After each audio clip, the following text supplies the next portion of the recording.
There are no subtractions and divisions in our mind. There is only addition and multiplication. I will just remove negative thoughts and I will have positive thoughts. All the best, it's not going to work. It's just that you need to pay little attention as to how it functions. You will see there is a distinction between what is you and what you have gathered.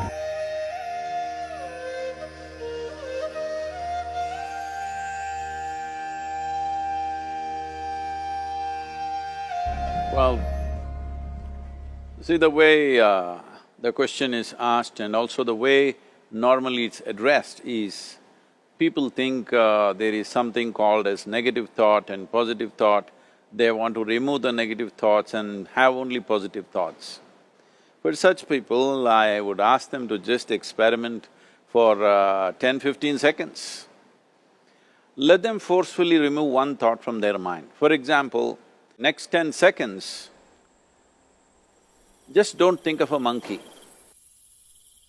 Try not to think of a monkey for next 10 seconds. You will see you will be full of monkeys. So what I'm saying is, this is the nature of your mind, because in this mind, all the three pedals are throttle.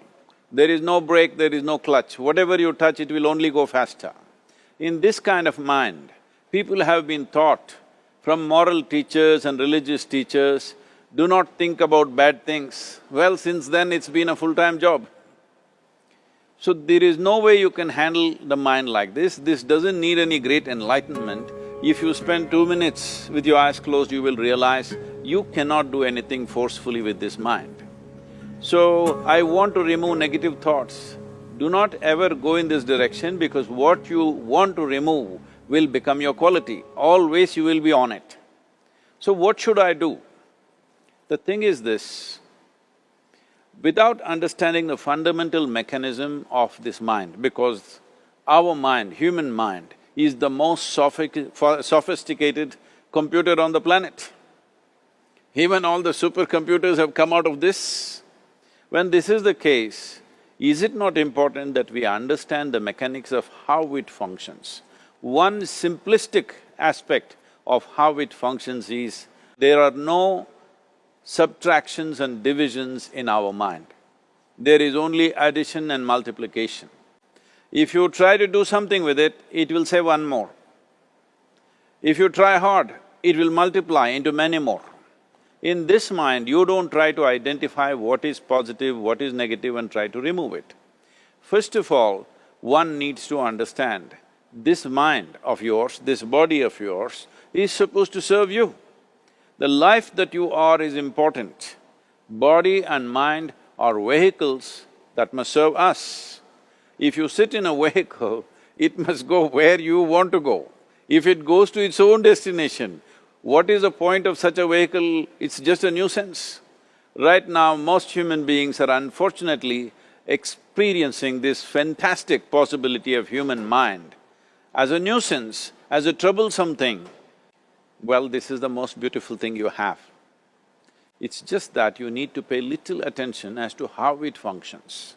One simple thing is this.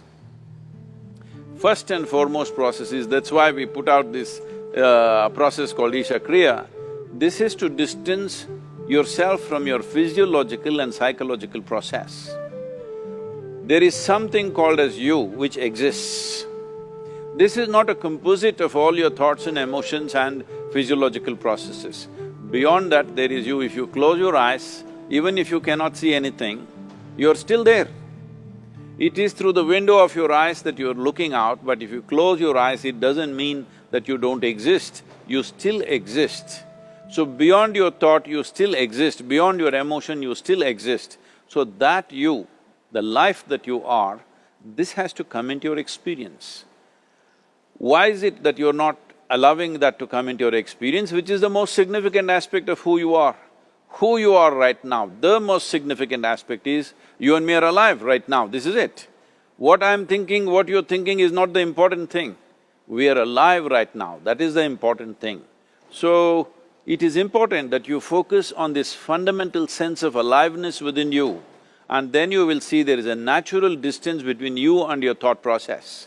Once there is a distance between your psychological process and your physiological process, this is the end of suffering. Because there are only two kinds of suffering that human beings go through, physical suffering and mental suffering.